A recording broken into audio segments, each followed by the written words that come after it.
Les parents francophones, donc français et belges, sont incapables d'éduquer correctement musicalement leurs enfants, en effet.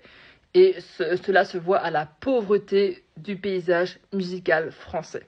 En effet, à côté d'un gars qui compose comme il écrit sur Twitter et qui vient à peine de découvrir la dernière console musicale Play-Doh pour les moins de 3 ans, voilà, donc, et dont on se vante, ouais, il vend des millions d'albums, il réussit, gna gna gna.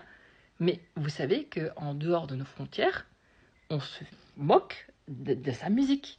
Ben oui, parce qu'à côté de ça, vous avez d'autres pays qui sont non francophones, qui produisent encore de la musique de qualité, qui est complexe, qu'importe le style musical, et ça ne se continue pas seulement au gros nom de la pop comme vous entendez à la radio, mais franchement, quand je pense à des jeunes Anglais de 12 ans qui écoutent déjà Tyler, The Creator, Fontaine d'ici, qui ont déjà des références musicales comme s'ils allaient bosser chez un disquaire à 12 ans, et que ici, il y a des adultes de 20 ans qui écoutent de la musique digne de l'école gardienne ou de l'école maternelle de 3 ans. Parce que votre gars qui écrit sur Twitter et qui compose avec une console Play-Doh, c'est pour l'école gardienne là.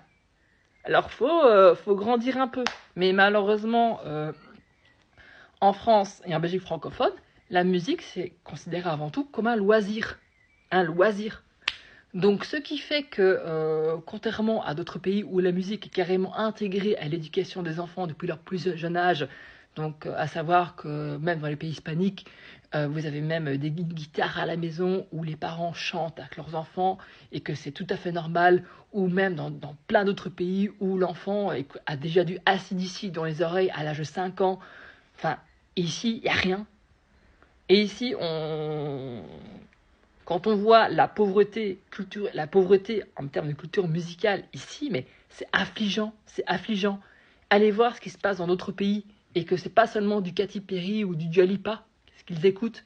Nous c'est juste ces noms-là, on les connaît parce que hop, c'est des gros noms de la pop, mais il y a plein d'autres musiciens auxquels on n'a pas accès et qui produisent une musique qui est bien plus riche, plus complexe et bien mieux fournie que ce qui se passe en France et en Belgique.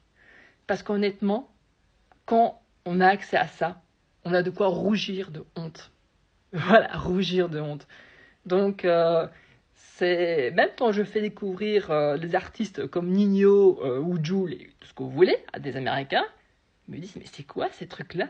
On croirait de la musique du début des années 2000, des trucs qui sont facilement oubliables. Mais les gens, voilà, c'est vraiment un constat. Et franchement, faites un effort pour vos enfants. Faites-leur écouter du rock. Faites-leur écouter des classiques. Faites-leur écouter tout, mais s'il vous plaît, arrêtez avec les trucs, les musiques qui sont faites comme si on vous servait un burger au McDo, là. Franchement, il faut arrêter avec ça, quoi. La musique consommable, vous voyez, c'est bien pour l'école primaire, mais franchement, grandissez un peu, quoi. Voilà. C'est un peu... mais voilà, il faut un peu ça.